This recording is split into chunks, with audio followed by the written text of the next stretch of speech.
Raceday.tv on Hanging Cable South Africa with myself, Keith Buerter and Cliffy Ogle.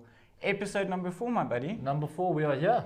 I'm very excited to be here today. We have a lot of good racing to speak about. We've got some great guests in store. Rob Portman's not here. We've got a video or two from him. Cliffy, who are we speaking to today? So up first we've got Bjorn Estment, who's about to go back over to the UK for some BSB Superbike racing. With him we were fortunate enough to get hold of James Ellison, who's come out on holiday with Bjorn. So that's how cool is that? That's a power guest to have in the studio. And then after them we've got Dino and Iozzo, who's the Kingprice Extreme 600 rider, but he's also making his way overseas in the World Supersport 300s. Yeah. So I'm very excited to hear what he's got to say, because going overseas is quite a daunting prospect or challenge. So he's going to tell us about that, because this will be his second year going over. So very exciting to talk to these guests today, Keith. Yeah, and not only do we have guests from international terrain and international racing joining us in the studio today, we are talking about the Zontes 310cc Cup that we partook in this weekend at the Extreme Festival at Red Star, as long as you're racing on the Bridgestone Challenge. I've tried. That was good racing. There's a lot of action-packed stuff that we'll get into soon enough, but I think you need to inform our viewers there's another special surprise you have for them today. So I've been chatting to a few of our sponsors in that, and it's almost MotoGP time. So we've managed to hook up some prizes for our MotoGP experts. So guys, Super Brew, let's get on it. It's Hanging Cable SA. The password is PackFigs. It's a bit of a random one, but that's the password. How did you get up with that? How did you come up with that password? That's what they gave me. So yeah, guys, first 3 places on the Super Brew board at the end of the MotoGP season, we'll have some Dirt Nurse hampers for you guys. So get on the Super Brew. Let's see who knows their stuff and who can back it up, and let's challenge each other. It's going to be a great MotoGP season that we're in for. After seeing the testing, yeah, it's anyone's guess who's going to win that one. So yeah, guys, let's get Super Brewing, and let's see who knows their stuff. Cliff, you will put the link on the Raceday.tv as well as Hanging Cable South Africa. We'll share it on Catch 22 Media, Catch 22 Dead Rabbit Racing. Just getting into the show, I want to thank our sponsors and all the people involved at Raceday.tv, Bottom Side, Provisual Pictures, Ink Monkey, Vatswaye, Catch 22 Media, Catch 22 Dead Rabbit Racing, and of course today we got lovely pizzas from the guys from Hell's Kitchen. Thank you, Jono and team. We'll do a little shout out for you guys. They've got some American cool bands playing there on Sunday.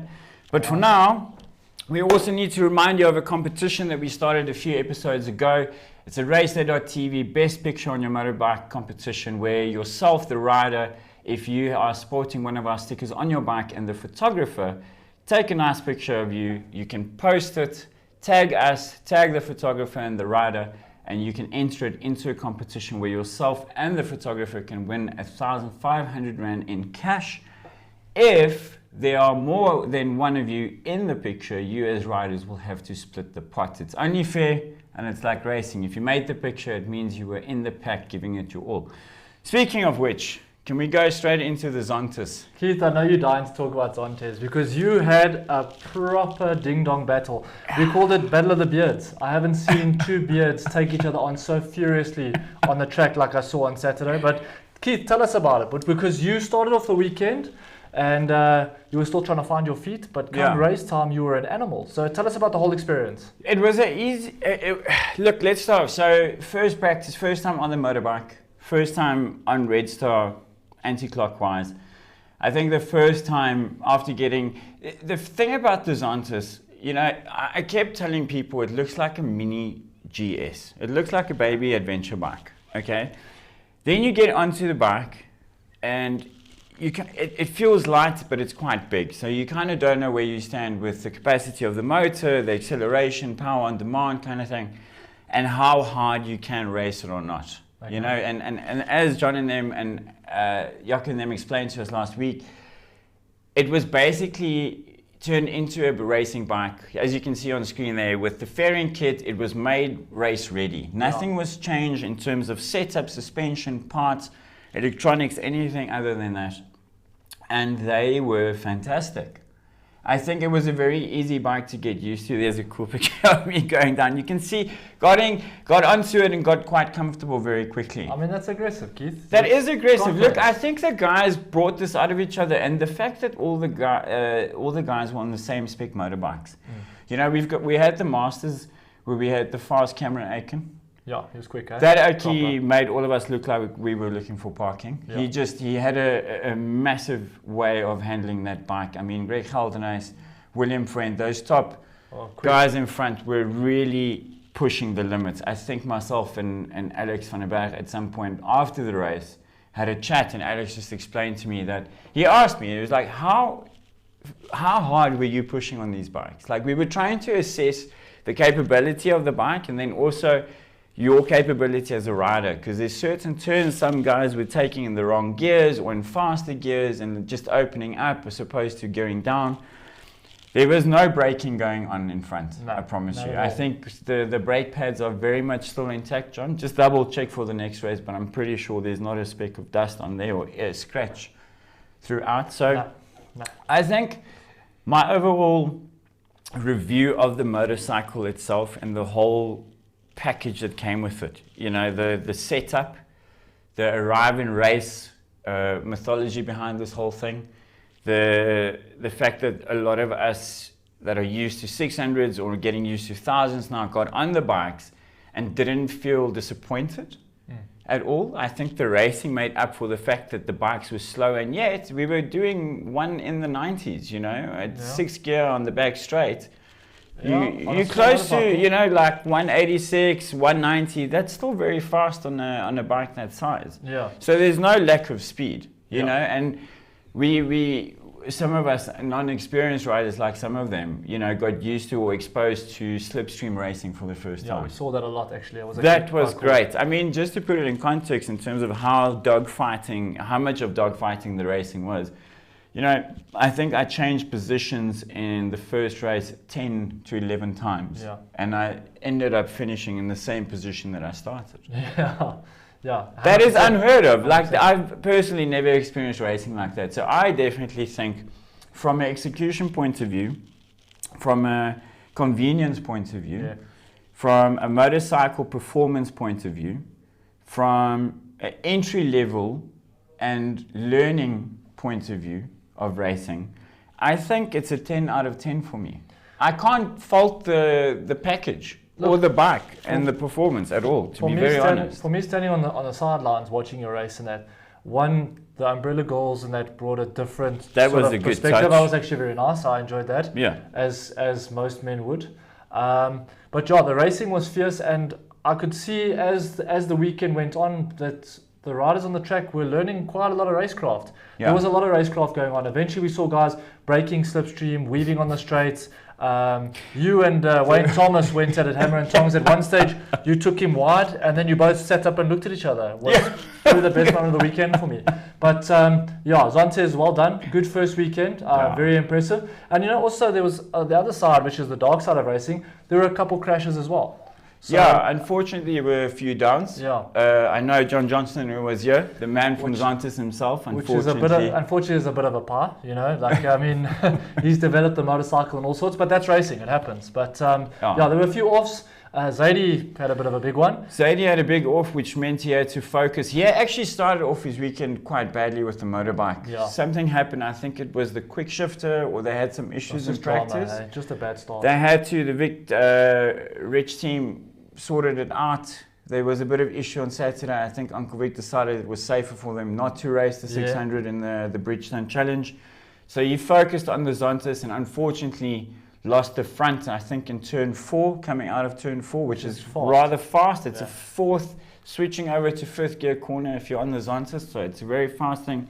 And I believe John couldn't negotiate the road, and there was no space, and he unfortunately hit him. But no serious injuries, and we hope you heal well, Zadie, and seeing you back on track soon.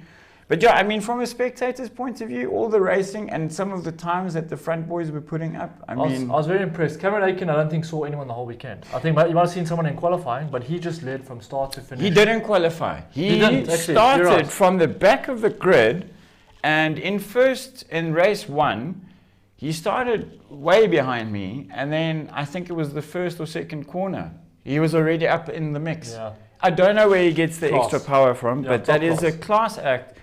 Absolutely gelling with that motorcycle. I mean, William Friend also, coming from his background. Good to see him back as well. It's been a long time since I've seen William Friend on track. And then obviously old Greg, as they used to call him in Superstock, Gildenhuis. Nice to see him back in the mix. Obviously it's not a BMW S1000, but he was in there. And I mean, that last session, just before, in the last session of qualifying, we could see he was committed. Yeah. He wasn't playing around anymore. He was committed. So it got serious, yeah. There was a few guys in the middle pack also. I mean, myself and Doe, De Vet, there was a few. Wynand, they all, it was really fast. Alex did a really good job on his bike on the warm-up lap. I actually have some footage that caught him go off the track a bit, and we just looked at each other going, what? But like the momentum around corners and the stability of this bike around corners was very surprising. Yeah, I had a high side, a moment of the day, which I saved luckily, but that was a scary thing. But that was the only kind of moment where it was a rider's mistake. Yeah. There was no point where I felt the bike was not performing or not turning well. It was just a really smooth and fun ride. Yeah. I can't get enough of it. But enough of it. Okay. Talk about the Bridgestone Challenge, because the racing there has gone to a next level. If you haven't seen the Bridgestone Challenge in action for a while, I urge you to go to the next meeting and to see what times these guys are starting to do. Nassif, Lance, Hein, Byron, Ian, Brad, you, everyone, Christy, everyone was just doing times that we haven't seen around that track before. So yeah, it used to be like if you're doing 206, you were on it and you were shooing for the weekend. But Nassif got down to 2 minute flat. 2 minute flat, Nassif, on that number 17 bike with a beautiful Raceday stick on it, if I have to say. But yeah, he's riding really well. The second race, I unfortunately was a little bit too far back to see it, as I've been for about a season and a bit now. But I forget, you told me you didn't see the accident. I was like, where were you? And I forgot you were on track at that point. They put it all on the line in the second race, and it was, like you said, a bit of a racing incident. But unfortunately, Lance went down. But he got back up, so that's good to see. But the guys are serious this year. There's been a change in the rules. So I've said this before, it's a little bit daunting for the first time racer to come into the series, because this has become a sub-10 Thunderbike grid. Sure. There are some guys still making their way and learning the ropes and trying to learn some racecraft net, but it is a tough challenge because the guys that are in the top 10, top 15 and that are all of sub-10 Thunderbike caliber. Yeah. So it has stepped up a level, but the racing has been fierce. I feel sorry for Slucky. Last two races, struggling with that BMW at the moment. Technicals, and for me, I thought he's going to go well this last weekend, but he'll get there. Like I know they'll get it sorted, but Byron definitely held his own this weekend. But he is a bit of a Red Star specialist, so he went really well. But yeah, Nassif for me is a surprise package this season so far, and Ian Thomas as well. Both quickly. Look, Nassif's actually just done something. The bike he's on is fantastic. Yeah. Let's not joke around the motorbike. The bike's fantastic. That R1's going really well. I've heard a few names that bikes come from the history of the bike, and it makes sense, but at the end of the day, you can get a good piece of machine. You still need a rider to manage that thing around the track. You've got to gel with the bike. That's what I've been finding the last year and a bit now, but he has gelled with that bike straight away. And he said to me, because we chatted just before race one with qualifying that, because it looked like it might rain, and he said to me, like, look, he's not going to push it and take risk, but for him, the R1 seems like it's quite an easy bike to ride. And he said like he felt that a lot of the guys were messing around at Swartkorps because they seemed slow, but he's just come out the gates like a rocket. And he's just been phenomenally quick so far. So he's in for a good season. I hope there's been a lot of talk for the guys to move up to Bridgestone superbikes and all sorts, because that's the line that we need to follow, and that you sort of sit on the back of the national grid. But I'm hoping the guys actually stay, because the fighting in the front has been fierce, and it will only make the mid pack go faster. So for me, for the build up and for the spectators net, I'm hoping the top 5 guys stick it up for a full season, and let's race a whole season together. That's my 2 cents worth. Well, look, I think the Bridgestone Challenge has really proved the point. I think the work that everyone's been putting in, Johan and Ian and all of those guys from Bridgestone and the organizers, they've listened to the riders this year, you know, and the riders have actually also come forward and make themselves heard, and it's become a group conversation about how to race, who to race. And I think already that grid's already 19 to 20 bikes strong at the moment, you know, and if we can keep that going, all the better. The fact that Zontes has now come into play, you know, because there's two classes. Over the weekend we had the master class, the overall Zontes 300 class, which I did third position in. Well done. Very nice. Alex took the one, and then Doe was in second. So that's the general kind of group. You know, that's the guys in between that can go out and do the Bridgestone challenge, or decide to go wait a bit longer and go into Bridgestone superbikes eventually. But the juniors that was also there, we had Tristan Pinot. Oi, the guy can't even and touch then the Hunter So those boys were showing us up. So the juniors were doing quicker times than most of us in the general pack of the Zontes 300. So that to me has become the entry level breeding ground for racers now. Like they start from the mini motos, the short circuit stuff. The first long circuit introduction to me should be Zontes. Because it doesn't matter how old you are and how many years of experience you have. The bikes teach you riding skill within there, you know, and if you've got a 15-year-old that's faster than you on track, he's going to teach you a line or two, or he's going to teach you how to have a bit less fear while 100%. Taking a corner. You know, there's always something to learn from someone else on that circuit, and I think if that gets used as the feeder group into the challenge can maintain the pace they are at now. 100%. You know what I mean? Because the top front guys in the Zontes will definitely keep up with the front guys, or the mid-pack at least, with the challenge. Well, I mean, if you've got Greg Hildenas running second and third, I mean, those guys are really on the pace. But, I mean, it's just all together following the line for the series and that, and for the feeder classes and that, it can only go from strength to strength. I think, let's leave Bridgestone Challenge the way it is for now. I think it's perfect. Last year, there was a bit of a drop in numbers and that, but it seems like it's back and the guys are coming out ready to race, and there's a lot of enthusiasm again. Like you said, the guys have been listening to the riders and that, and the enthusiasm is back, and everyone is buddy until it's time to go racing, and when the flag drops the talking stops. But the racing has been good so far, so very impressive. I'm hoping that no one makes too many drastic changes. Let's leave it the way it is, because it's going to be a great season. Yeah, I think it's going to be fantastic. I just want to quickly give you an update of the overall standings after Saturday's racing within the Zontes Cup. The top three in the main group, this is the Zontes 300, was Alex van der Berg in pole position, Doe Coetzee in second place, Keith Buerta in third place, Wayne, De Vet, Henk, Marius, Therese, Alesso, Zadie, and then John didn't finish, but that was your top 10 of that class. Then the first is Cameron Aiken, William Friend and Greg Hildenas. Those were the masterclass guys.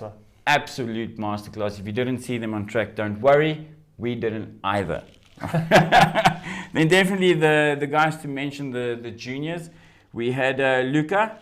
He came in first with the juniors. He was quick as well. I actually forget about him, but he was very quick, Yeah, so we had Luca taking the pole over there, Tristan in second, and Hunter Dreyer in third overall in that class. So I think going from there and all the local racing we saw at the Extreme Festival this weekend, we're going to play you a little clip from our guy that can't be in studio, that's always living the high life, testing some great tires or motorbikes across the world, Rob Portman. And then afterwards we'll be joined in studio with two very special guests. Special indeed, that's about to leave the country. One of them is leaving tomorrow, so they need to get out of here.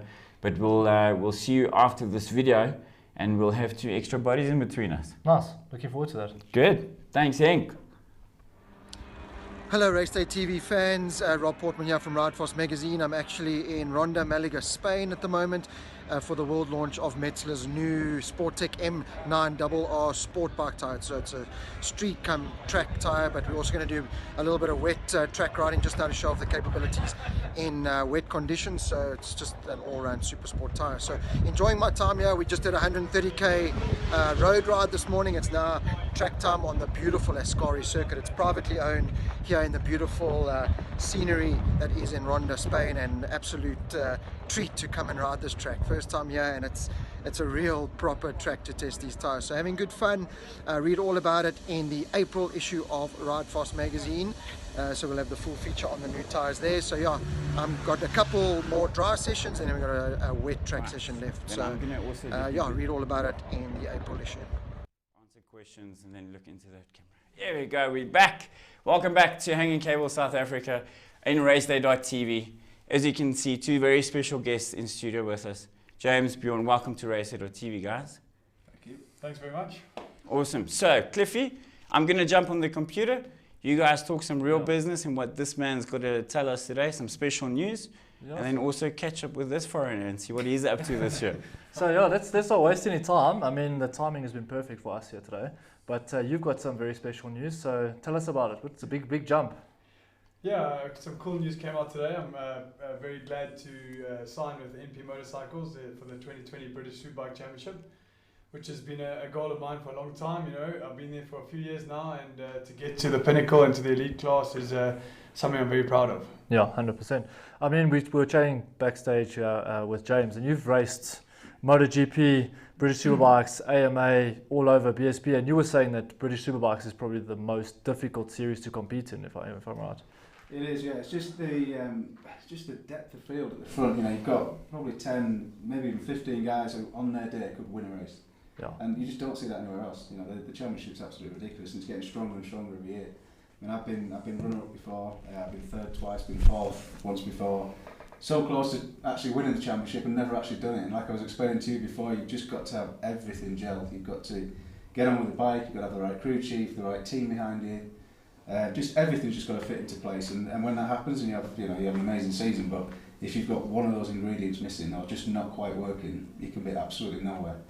And yeah, like I said, it's just that the whole package has got to be there. So yeah, it's a tough one, but I think Bjorn's going to take it on this year. He's obviously got the experience, and you know, I think it'll be interesting for him, and I'll help him as much as I can when I'm there. I'm not doing the actual championship this year, but I'm certainly doing a lot of spotting and trying to egg him on a little bit. No, I mean, he's going to need all the help he can get. What are you up to? Some endurance racing again this year, or what's the plan? Yeah, we are. We're doing the full championship for Mako Yamaha. We've raced. I missed the first round, which was at the Boulder, because I was racing British Superbike Championship at the time. So Bjorn stepped in for me, and they finished. Was it fourth or third? And then fourth, and pretty close to third, to be fair as well. So yeah, it was.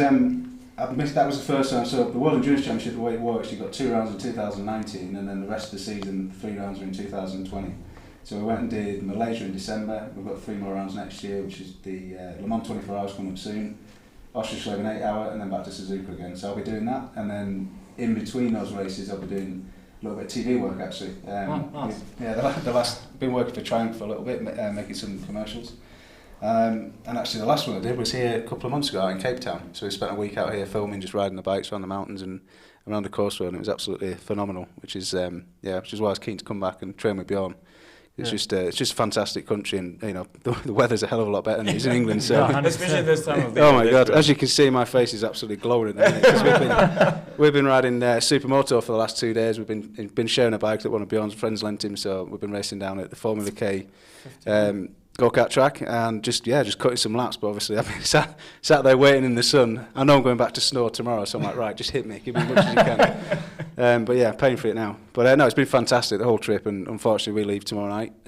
But what that does mean is the season's getting closer. So 100%. Yeah, I mean, it's Easter weekend and you're ready to go.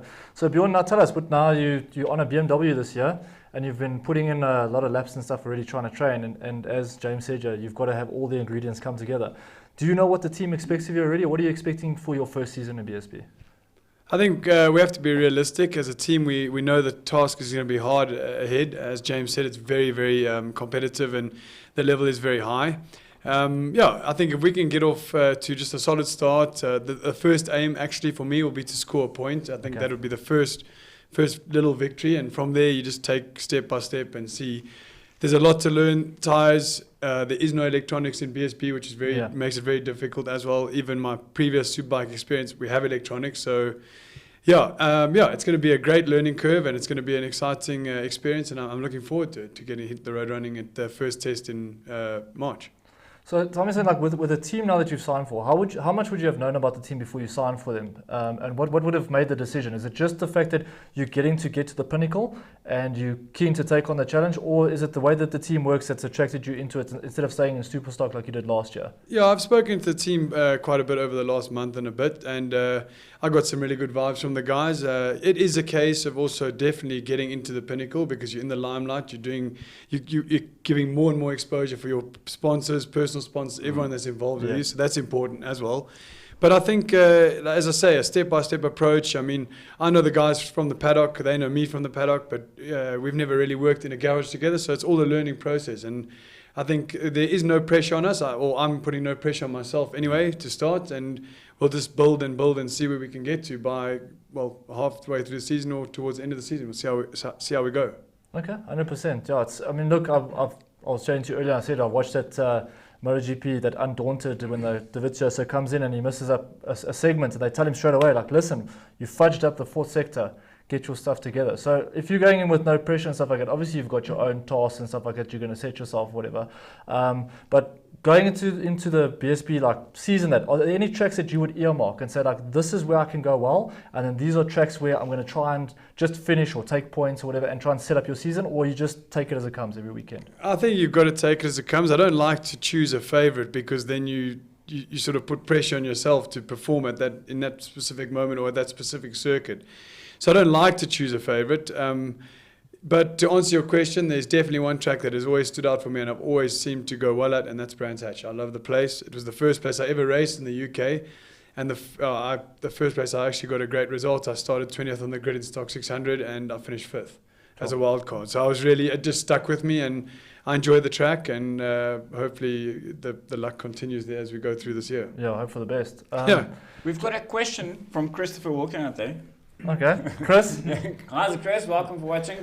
Shout out to all you guys out there. Thanks for watching Raceday.tv with Hanging Cable. Joining us in the studio, if you saw Bjorn and James, they're having a special show. He's leaving tomorrow, so we need to jump and get them out of studio shortly. Just a question. Chris is asking, how do you mentally prepare before a race in terms of the short circuits and the stuff and the BSB? What is your routine, your regime pre-race weekend? It pretty much starts on the Monday prior to the race. I have a specific diet that I have to follow, which makes me feel comfortable. Sure. So that's breakfast, lunch, and dinner. A certain type of the way I train. So I'll train really hard on the Monday, hard on the Tuesday, and then taper off into the weekend and do it a certain way that makes me feel like I'm ready.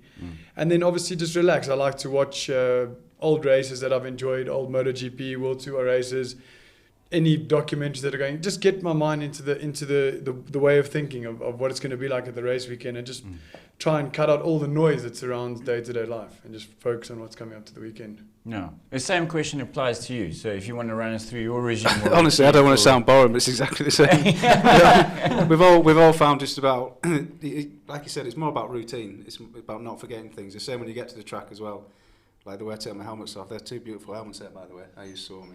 Good shout. Does that mean if he takes one out, he's going to wear it this year on his races? Where I put the helmet, the earplugs, when you get changed, your jeans get folded up a certain way, the shoes go a certain way, the right boot goes on first, left boot. Yeah. You just have a certain routine that you go through just to make sure that you've got absolutely everything. Because as soon as you get in that garage, you've got one focus, it's that bike. So like Bjorn said, the noise from the outside, you've just got to block everything out. For 4 days, you've just got to be a selfish a-hole, basically. Absolutely. And focus on your job. Well, I mean, it's per 100 seconds, it makes a difference. When you lose focus or concentration for that split second, that's your race done. You know, so you need to be tuned in. If you don't know and you're not a racer yourself, you need to understand the quietness makes you absolutely think about every second and every split second on that track. You know, if your mental stability is not there, 100%. You don't belong there, to be quite honest. So speaking of, you say like cutting out the noise and all sorts, and I've seen it in a lot of sports in the UK, that how hard is the British public on racers, sportsmen, that sort of thing? It's a tough one, to be honest, because they're the most supportive people and loyal people you'll ever meet in your life. You know, every race weekend you get there with people, you know, stopping in the paddock, coming to the garage. And that's the great thing about BSB, the whole paddock's always open. You know, MotoGP, you're kind of restricted a little bit, which is fine. You know, the guys need their own space as well, and they've got lots of other media things to go through, and, you know, they just want a bit of space. But for the BSB, the great thing about it's all open. So you walk out the back of the garage, you've got 10 or 15 guys waiting for a little chat, or to meet the kids, or to sign a T-shirt, or say, I brought this picture, can you sign it? So it's completely open. The British as a whole, they're very quick to kind of shut you down. As soon as you have one bad result, that's it. Not all of them, but a lot of the time it's quite negative. And it's quite hard to take on. So I don't read forums, I don't read anything on the internet. You know, people like to attack your personal life, and it's just like, look, do you, I'll do me. But the majority of the people there, and I think Bjorn will agree, the fan base is absolutely unbelievable, and it's second to none. You know, like I said, I've raced pretty much every single championship, and the loyal fans that turn up week in, week out to cheer you on, and when you do have a bad result, you know, they're the first ones there to send you a nice message on, whether it's a direct one or just, you know, Facebook for everyone else to read, to kind of pick you up. So yeah, the majority, I'd say, are absolutely amazing. So yeah, it's a great championship. I have a question just to follow on that for Bjorn. So when you're overseas and you're there, I mean, how hard is it to be away from all the familiarities and being away from home? I mean, do you have enough support there in terms of feeling home, and how's the support from South Africa towards you over there? Yeah, I mean, I've been there a while now, so that's sort of not worn off, but it's not as hard as it was in the beginning. In the beginning, it was very hard because it is, as much as it's very similar in the UK, it's very different at the same time. That sounds strange, but it is like that. But I've been lucky enough the last couple of years to ride with a team and a bunch of people that the directors of the company that own the team that have really taken me on as part of their families. And like they've recently been to South Africa, they've been here twice now for holidays, and I feel like I'm with my second family in the UK. I live with them. I live with one of the team bosses, other sponsors, and they really have made me feel like at home and part of the furniture, which just makes it a lot easier. Awesome. I think it can be really tough sometimes. It can be lonely, like James says, if you have a tough result and you don't have someone there just to lean on, it can get quite lonely and quite hard sometimes. But as I say, I've been fortunate enough to have these people around me. There's about 6 to 8 of them, and they've been quite a huge positive in my career in the UK. Good. Well, we'll try and promote you as much as we can. We're going to try and keep this man on tabs with us. Cliffy's going to reach out every other race and try and get an exclusive race report from you. Go and like his page, support him on Instagram, Twitter, as many fans as possible. Go to these pages, both of their sides, support them, make them feel loved. Any kind of word of inspiration for the local guys that want to go overseas? Take a jacket. Yeah, I think the thing is, if you're interested in motorbikes and you want to start some sort of a career or passion with motorsport, get in touch with Neil Harron and Samra. It's a great driving force for the development of the sport in this country. And on an inspirational note, just if you want something, never stop chasing your dream and just keep believing. That's all. Good. So I'm going to jump from that, and just last one for you in terms of, we spoke about family support, and then also the growth element of it, sponsorship and funding. What's the best way to get one and keep one throughout your career and your experience and your I think you could give us our youngsters out there that are still local and thinking about going overseas. You'd probably be a good mentor and bouncing block, just to give us an idea, because you've managed to go overseas and stick with it all these years. So any words of advice for the youngsters out there that are thinking about going racing overseas? I think in terms of sponsorship, it's just be real, be yourself, and always be honest and respectful to these people. No matter how much they help you, how much or how little, they're putting their funds or whatever they have into your passion. So you need to make sure that you always just look after them and don't ever disrespect anybody for, no matter what, if something's going wrong with you, remember that they're only there to help you, and they're going to try and help you as best they can. Without sponsorship in motorsport, it doesn't happen. Yeah, for sure. You just, as I say, they're very, very important people, and I've had some great people behind me, and they're still behind me, and I'm very proud to have them in my corner. 100%. Awesome. Quick last thing for you, sir. Brad Binder, the number 33 Safa in MotoGP. He's doing all right, isn't he? Yeah, we've been following him. Absolutely amazing. I mean, to step on a bike and, handful of laps, and I think he ended up ninth today. Yeah, beating Dovi. 0.4 off, absolutely unbelievable. So you've got one hell of a rider in him. So be interested to see ruffle a few feathers this year, because I think he had quite a few doubters out there. So it's always good, like we've just spoke about before with the whole social media thing. That is the best way to prove a point. So good luck to him.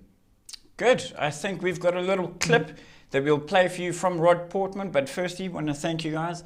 All the best for the season. Thank you very much. Thanks for coming to visit us. Thank you. We'll be chasing you on social media and try and get some sneak peeks from behind the scenes at your career this year, basically. Yeah. Oh, watch the Northwest 200 as well, because I'm racing that. I missed that little bit out. There you go. Gareth Jackson, I'm pretty sure you're going to be racing against this man if you enter that adventure this year. Cool. Well, we'll see you guys after the break, and we'll be joined with another person in studio, Dino. He's also going overseas. It's time for him to go as well, yeah. Good. We'll see you after the little clip. And then the second part to talk about, of course, is Brad Binder. I mean, sensational final testing of 2020, heading into the first round at Qatar, 9th overall. That lap time that he posted was ridiculously fast, faster than Rossi, faster than Dovi. Of course, testing and race conditions are different. He did do a race simulation, looking good for the race, but it is going to be tough.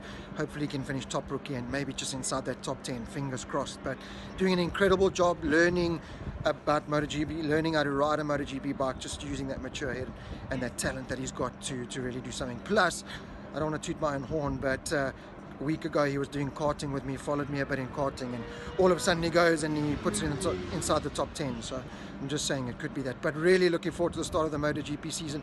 It is the most talented grid of riders we've ever seen, so can't wait for it. Good luck, Brad.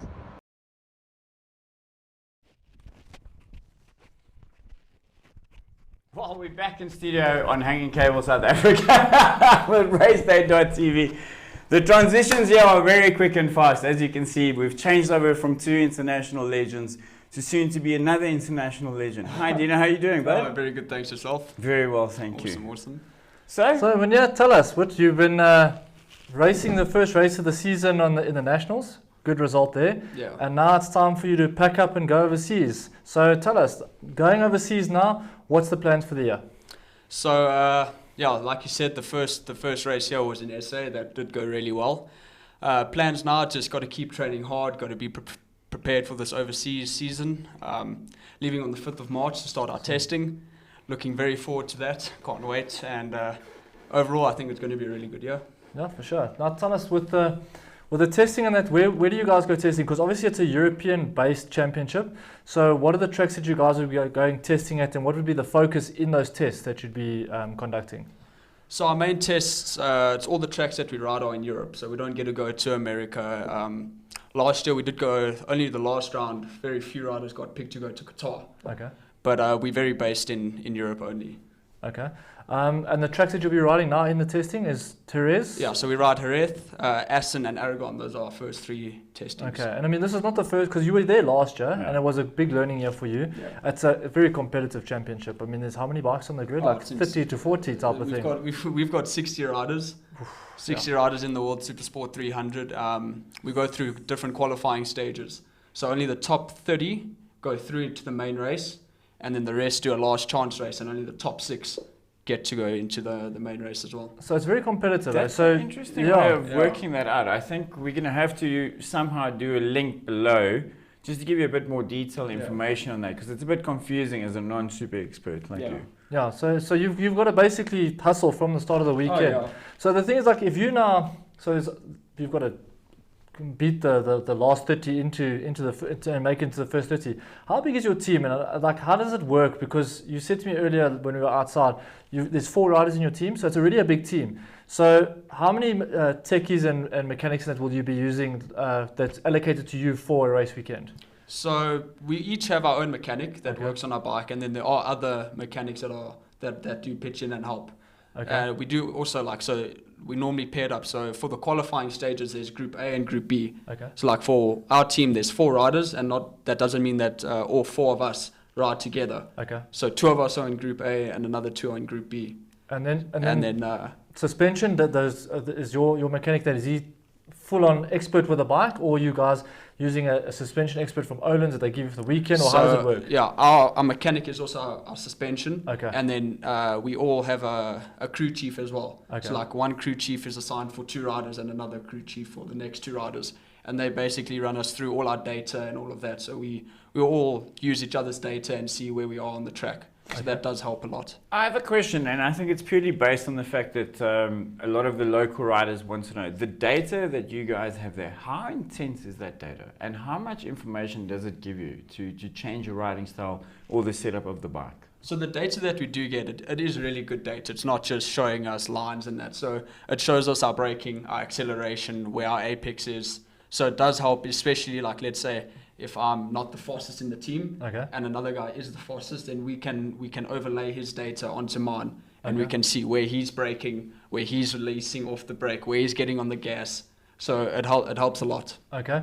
And then how easy or how difficult is it? Because it's a European-based team, and now you coming from sunny South Africa, how easy is it to give feedback to your technicians, stuff like that? Is there a language barrier? How do you conduct what you want done to your motorcycle across with the team? So our team's awesome. I mean, our team is half of them are like German and half are Dutch. Okay. So you fit in quite well. Yeah, so it's a lot of awesome. meat So like and we beer. can all like if we speak Afrikaans, they understand it. Oh, really? But they are all fluent in English. They understand everything we say. There is no language barrier at all. I did not think you speak Afrikaans. I don't. That is I don't. But like we mess around and we say a few things and they catch on. So it's cool. Hectic, eh? So with these bikes now, because obviously you're going to travel all across Europe, is there any tracks that you're going to be pinpointing on the calendar that you think this is a track I can get onto the podium? We asked Bjorn the same question. He said he takes it as it comes. But is there anything that you'd pinpoint, looking at the calendar, saying these 2 tracks maybe not my favorite, but these 3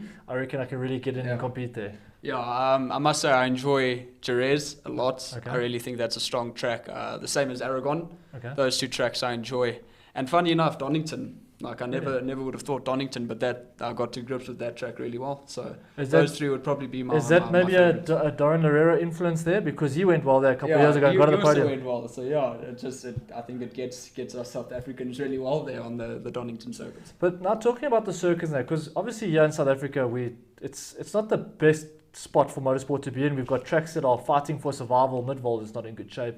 There's talks about East London closing down, and those are issues that we're going to have to overcome in the next few years. Otherwise, motorsport is going to lose some landmarks in the sport. We won't let that happen. No.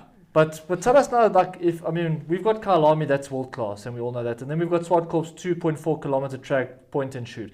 How different are our tracks to the ones overseas? Because on TV it all looks flat, but it's a completely different ball game when you're there. Yeah, no. Our tracks don't compare the slightest to overseas. I mean, Kyalami is like the only track that I would say is close to the European tracks. They are just our tracks here are mainly brake, turn in, get out. Okay. The overseas tracks, it's all flowing, and it's brake. You got to wait, turn in and release the brake as fast as you can. So how easy has that been to overcome? Because obviously now you've got to change your riding style quite a bit and your mentality going to the corners. How easy has that been? Because you did it last year, but I mean, it's a learning curve, but everyone there is already on pace. They've seen the tracks before. Some of them come from Europe. It's most of the tracks are based in Spain, so they know their way around there. How easy is it for you to overcome it? Do you climb in behind someone and try and learn it, or do you try and tackle it with a map, or how does it work? Yeah, so a way that I did use was I did follow people, but it's tough because our crew chief would say, like, you need to brake and keep going straight, but in your head you're going straight, and if you carry on going straight, you're going to miss the corner. Yeah. And it is tough. And then also the releasing the brake so early, you're not used to it. You're like, if I release the brake any earlier, I'm going to probably tuck the front. So it's a huge learning curve, and we've got to take it. But it's also, you got to adapt to that as fast as you can. 100%. Otherwise, you're not going to feature anywhere. I have a question that's got more to do about the communication and also the kind of management of a team like that towards you as a rider. How many people do you speak to and kind of advise you on certain turns and where to take it, where to brake late, or who's the person to do that? And are there more than one? Yeah. And does it get conflicting? So we do have more than one. I don't know if you guys remember Mike Dickinson. So he's actually my crew chief for overseas. Okay. So he's been helping me a lot. So he's always telling me, you'll compare our dates, and he's like, you got to turn in much later here. You're turning in way too early. That's why it's restricted on the gas. Okay. And then I'll try that. And then we also have our other technical crew chief there who also points out a few different things.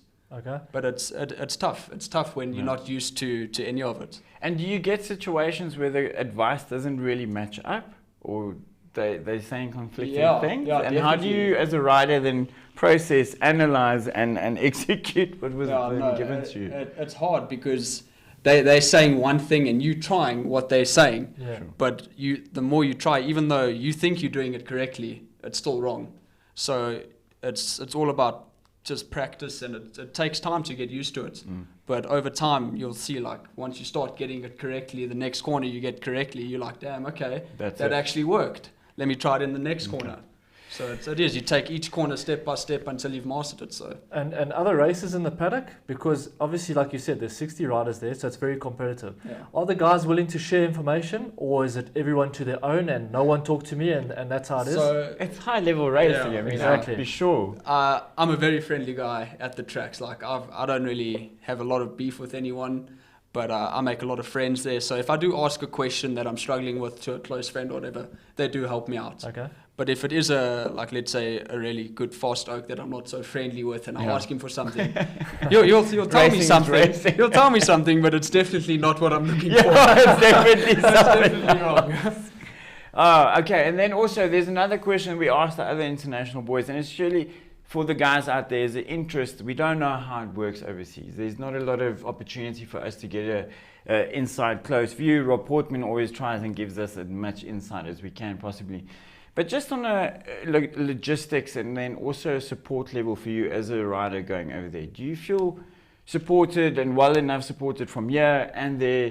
Do you feel home? Do you feel invited? Like, are you comfortable? Yeah, definitely. I mean, the SA guys definitely support us to the max. There's always posts on Facebook about us and saying how well we're going to do and good luck. So it is awesome to see that there are people here supporting us, even though we're racing in a 300 championship and it's not like a Moto 3 like Brad and Darren. But it's awesome. So when we get there, our team is also very supportive. Yeah. They're awesome. They're awesome. And sponsors, I mean, your local sponsors here, like I see you've got Dragon Energy and all that stuff, are they also backing you overseas, or they're only keeping it to local racing and that, and you've got to fend for yourself when you get over there? No, so there are a few of my sponsors here that I carry overseas, the same as Dragon and Shark Helmets also. Okay. But also a lot of them do stay here. Okay. And then our team has their own sponsors as well. So now going over now, so you'll go over for the test net. Where do you stay? Do you have an auntie over there somewhere that you can go sleep on their couch, or is it in the hotels, or do you camp with the team? How does it work? So when I leave now, I'm leaving a bit early before the testing, about like 2 weeks early. Okay. And for that time, I'm staying with my crew chief Mike. Okay. And we're just going to be training, doing some enduro, just getting our mind ready for the testing. Mm-hmm. And then when we do go overseas, it's normally apartments or a hotel. Do you stay by yourself, or does the team sort of camp together? Yeah, the team. Okay. So mostly either like normally our mechanics in that. So we've got the whole race truck, and they've got beds and that in the truck. And then for the races and the manager and that, we normally stay in like one hotel or in the same little complex. So it's a little traveling factory, family, eh? eh? So Yeah. if you have a bad weekend and you give the oak a piece of your mind, it could be a little bit tense at home life as well. It's not like you're there and then away from the track you're away. You guys are going to travel the whole season together. The moving as a circus, family. Moving circus, exactly. There we go. Fastest circus I know of. We've got a question out there from Chris again, just in terms of your future. Where would you want to ride going forward? I would like to move away from the World Superbikes. I would want to try and get into the GP stages and that. But obviously that does come with time, and that you get through results and that. So hopefully the better the results come, the faster we can start moving into different championships. Why would you want to move though? Like, is it seen that maybe what you're doing now is not the pinnacle in small bikes and that's obviously the Hollywood package is now Moto 3, or is it just like the way that the whole setup is run that you think that you'll be better suited to a Moto 3 bike or Moto 2 bike or something like that? Not necessarily. I think it's just it's like every rider's dream. They all want to. Everyone wants to make it to GP. Like they all want to be in that whole syllabus, say Moto 3, Moto 2. Yeah. Do you know what I mean? Yeah. So like that's also what I think. But you never know. I might stay there. I might go to 600s and then to World Superbikes, and from there. Yeah, World Superbikes is not far off. You know what I mean? No, you know, there's not at all. Still a step across. It's still a huge level there. Yeah. Tell me something in terms of representation, communications, managers, people lobbying, trying to put deals together. How intense is it, and have you been exposed to a lot of it? Like across championships, BSB, World Superbike, MotoGP. Are there people talking about riders and trying to make deals on your behalf? So at the moment, I don't really have a lot of that. But there's always teams that you get messaged for 300s and 600s. but you never quite know because it's always just like a Facebook message or an email or something like that. So you never really get to meet the team or know what the team's about. Yeah. So Nigerian racing. Stay Yeah. away from that. Exactly. The Nigerian prince wants to go The racing. Nigerian No. prince wants to sponsor you. No, it doesn't. Pay 5 million up front. We'll come and get you soon. No, Tyres and then- not included. Yeah, and then over time, also like the more people you get to know, the more connections you get to make. So Right. that is how it goes. Good. We're gonna cut off slightly there. We're gonna wish you luck for your international career. Awesome. We're gonna support you. You're gonna be sending us some exclusive content. Yeah. We'll make sure of it. We'll be stay in handing touch it. with Bambino. SBK, South Africa, any more races lined up for this year? Yeah, so unfortunately I missed the next race and then another SA race, but then I'll be back here. So hopefully I can still try win the SA championship. Who's Yeah, your it'll be biggest good. rival in that championship? Who do you think is gonna make your life hard this year? Well, depends. At the moment there's Jared Schultz and Ricardo Otto is the only one that I've seen there like in our group. I mean, there isn't a big variety of us, so to say, but it's always fun to ride. And even though there's not a lot of people on the grid that we have, the level's good. What do you think it would take to get the national 600 grid full again? What do you, just off the top of your head? We need to bring a lot more kids, I think, into the racing industry, and also Uncle Neil Herron, he does a really good job with his camps. I think we need a few more camps. Even Darren Larrero and I, we've tried to start like our own little training camp, and it helps here and there. It's always nice to ride with the kids and show them that World Superbike riders, this is how we ride, and we can get them up to our pace. Sure. Yeah, because that's a whole Spain camp type of field. I've done it with Darren before, whatever. But you guys are working with the cones and all sorts, and that's how you guys train in Spain, eh? Exactly. That's proper technical. I mean, that's like a whole proper thing. Yeah, I need to go and do that. At A lot some of point. people think like they'll see our videos on Facebook and we're going around the cones and like, what are you doing? And they perfecting the skill. And the exactly. craft, It's all the little things. It's all about your body position, your throttle control, looking through the corner. It's all the little things that people don't really take into account that play the hugest role coming out. So yeah. Are you going to be doing any training camps before the season starts? Is there anything over in Spain for you, or are you just going testing and racing? So I was trying now, like up until I leave, to do as much like little training camps as I could. So we did manage to fit a few people in, which was fun. Okay.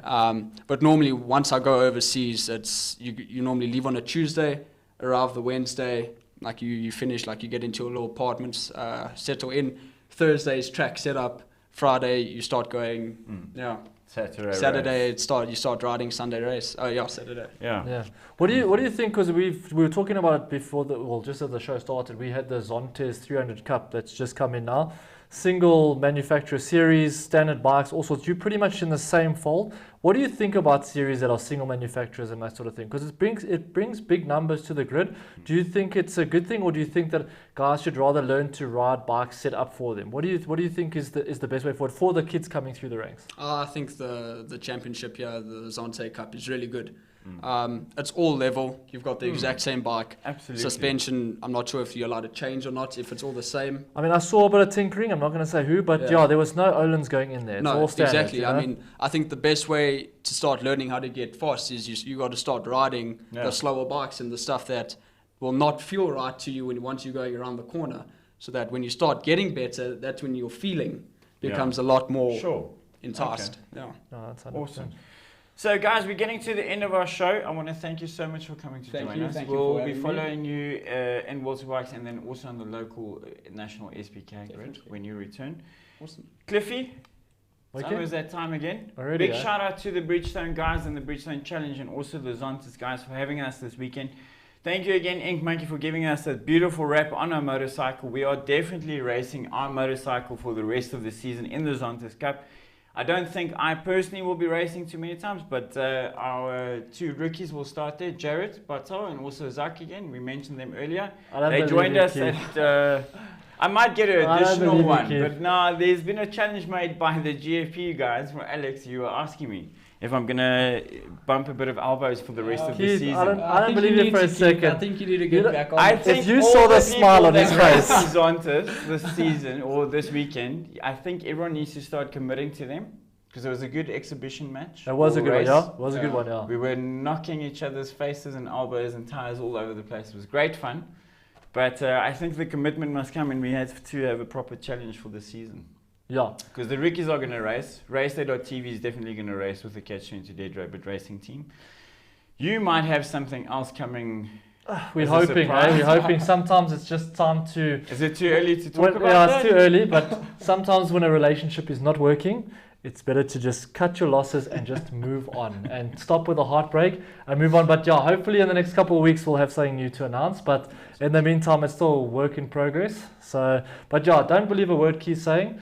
The smile on his face after race 2 at the Zontes, it's like a kid in a candy store. So he will be on every grid. Whether he says he isn't, I don't believe it for a second. We know you'll be there. We might have more than one bike, but that's to be decided.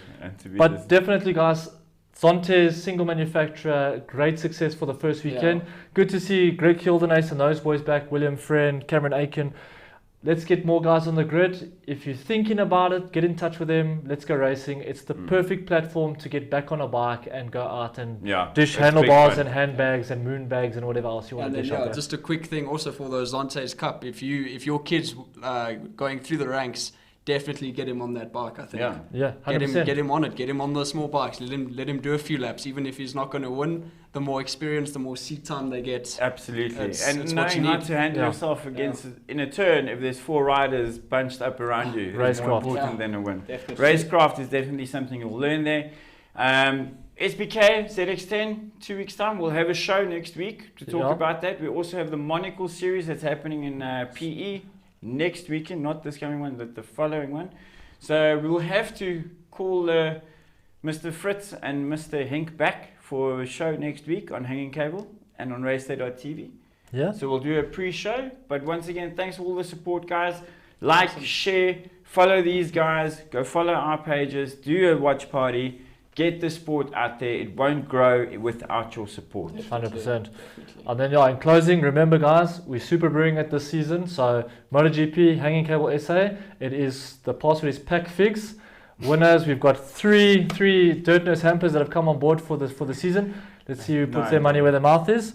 And then, Keith, I think that's us for the week, eh? I think that's us for the week. I've said a whole bunch of nonsense and a mouthful. I'm just very glad you brought all these international fast guys onto here. We'll see you guys on the flip side. Thank you so much to Raceday.tv. If you guys aren't doing anything on Sunday, there's a lovely band playing at Hell's Kitchen in Melville. Come and join us. We'll be there. We'll give you some beer. I'm sure Johnny and them will give you some free Hellfire. The pizza and chicken wings are amazing. Proper. Yeah, that pizza wasn't too bad, eh? No. Guys, we'll check you. Too bad. There's a little video we're playing out with. I'm not sure which one it is. Hank will let you know. But we'll see you guys next week on Tuesday. See you next time on Hanging Cable. Awesome. Bye. Side guns. He's been trying to do that for a week. So not only am I getting to test the brand new Metzler Sport Tech M9RR tyres, these are the tyres that come stock standard on the new BMW S1000RR, but I've also got to sample the brand new 2020 Yamaha R1. This is it in all of its beauty. It's a lot of machine, I can promise you that. So really enjoyed that, so I'll have a nice write-up on that along with the tyres. And another new bike that I have got to sample here is the ZX6, a machine that hasn't made its way to South Africa, but it's just nice to test a nice new machine. And there's the rest of the bikes that are being out. Coming into pits here now is a brand new BMW S1000RR that has been thrown down the road. So there you go. One of the American journalists unfortunately getting it wrong. So there we go, read all about it in the April issue of Ride Fast magazine. The new Metzlers, the new R1, and of course the new Kawasaki.